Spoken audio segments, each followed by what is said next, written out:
तो जब देखो काम में लगे रहते हो। कभी मेरे साथ भी थोड़ा समय बिताया कीजिए ना। कभी तो बाहर खाना खिलाने ले जाया कीजिए।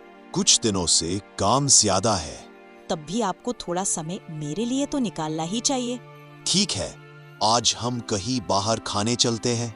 ठीक है, लेकिन बाहर आप ये पुलिस की वर्दी में नहीं चलेंगे। आप सादा कपड़े पहनकर मेरे साथ चलेंगे। ठीक है, तुम जल्दी तैयार होकर आओ। पुलिस वाला अपनी पत्नी के साथ बाहर खाना खाने जाता है और दोनों ही एक ठेले पर पाव भाजी खाने जाते हैं, जहां काफी भीड़ होती है। जो भी कहो, तुम्हारी पाव भाजी एक नंबर है। जो भी एक बार खा लेता है वो दोबारा आए बिना रह नहीं सकता।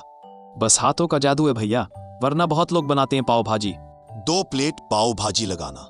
बस 5 मिनट, अभी आपको मजेदार पाव भाजी खिलाता हूँ। नरेश पुलिस वाले को पाव भाजी देता है। कितनी बढ़िया खुशबू आ रही है। खुशबू तो आ रही है, अब जरा खाकर भी देखो कि कैसी बनी है। पत्नी पाव भाजी खाकर देखती है, जो उसे बहुत अच्छी लगती है। स्वाद तो पूरा आ रहा है इसमें। अब दोनों पाव भाजी का स्वाद लेने लगते हैं, लेकिन पाव भाजी खाते खाते पुलिस वाले का सिर घूमने लगता है। ये अचानक से मेरा सिर क्यों घूमने लगा? तभी उसकी पत्नी को चक्कर आने लगते हैं। सुनिए जी, मुझे तो चक्कर आ रहे हैं। आप मुझे जल्दी घर ले चलिए। पुलिस वाला पत्नी को घर लेकर जाता है और फिर दोनों सो जाते हैं। अगले दिन उसकी पत्नी उसे बताती है कि पाव भाजी खाने के बाद उसे थोड़ा सा नशा हो गया था। कुछ तो था पाव भाजी में, वरना ऐसा कभी नहीं होता। हाँ, मेरा भी सिर घूमने लगा था। कहीं वो पाव भाजी में कुछ मिलाता तो नहीं है? ये तो पता करना पड़ेगा। अब ये बात पता करने के लिए पुलिस वाला अगले दिन फिर से उस पाव भाजी वाले के पास जाता है और 1 प्लेट पाव भाजी घर ले आता है। मैं आज फिर से ये पाव भाजी खाता हूँ, देखता हूँ कि कुछ होता है या नहीं। वो फिर से पाव भाजी खाता है और फिर से उसका सिर घूमने लगता है। जरूर ही ये पाव भाजी वाला कुछ न कुछ मिलाता है। अब तो मैं जानकर ही रहूंगा। पुलिस वाला उस पाव भाजी की जांच करवाता है, जिसमें पता चलता है कि पाव भाजी में एक दवा मिली हुई है। और इस बात का पता चलते ही पुलिस वाला नरेश के ठेले पर पहुंच जाता है। क्यों बे, ये तू पाव भाजी में क्या मिलाता है? क्या हुआ साहब, क्यों इतना भर कर रहे हो? जितना पूछ रहा हूँ उतना बता, क्या मिलाया है तूने इसमें? पाव भाजी मसाला मिलाया है, और क्या मिलाऊंगा? अच्छा, तो तेरी पाव भाजी खाते ही मेरा सिर क्यों घूमने लगता है? नशा सा क्यों लगने लगता है? पुलिस वाले की बात से नरेश थोड़ा चिंतित होता है, लेकिन वो बेफिक्री में फिर से जवाब देता है। तुम खुद कहीं से नशा कराए होंगे और यहाँ मेरी पाव भाजी पर दोष दे रहे हो। अरे जाओ यहाँ से। तू जानता है मैं कौन हूँ?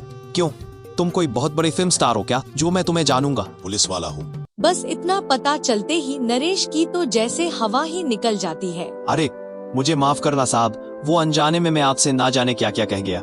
मुझे कोई दिक्कत नहीं है कि तूने मुझसे क्या कहा। मुझे दिक्कत है तेरे खाने से, तेरी इस पाव भाजी से जिसमें तूने कुछ नशीला मिलाया हुआ है। नहीं साहब, मैं कुछ भी नहीं मिलाता हूँ, मैं तो अच्छी पाव भाजी बेचता हूँ। मैंने तेरी इस पाव भाजी की जांच करवाई है और मैं जानता हूँ तू क्या मिलाता है। अब नरेश माफी मांगने लगता है और पुलिस वाले से उसे छोड़ देने की कहता है। माफ कर दो साहब, मैं आपसे कुछ भी गलत नहीं करूँगा, आप मुझे छोड़ दीजिए।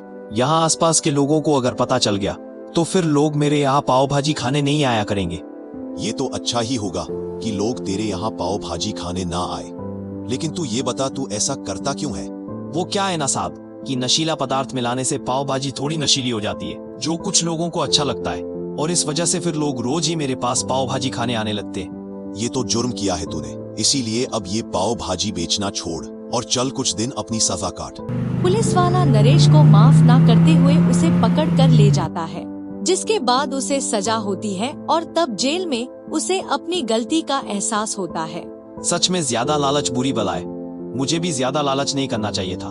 अगर मैंने नशीला पदार्थ मिलाकर पाव भाजी ना बेची होती तो आज मैं जेल में नहीं होता।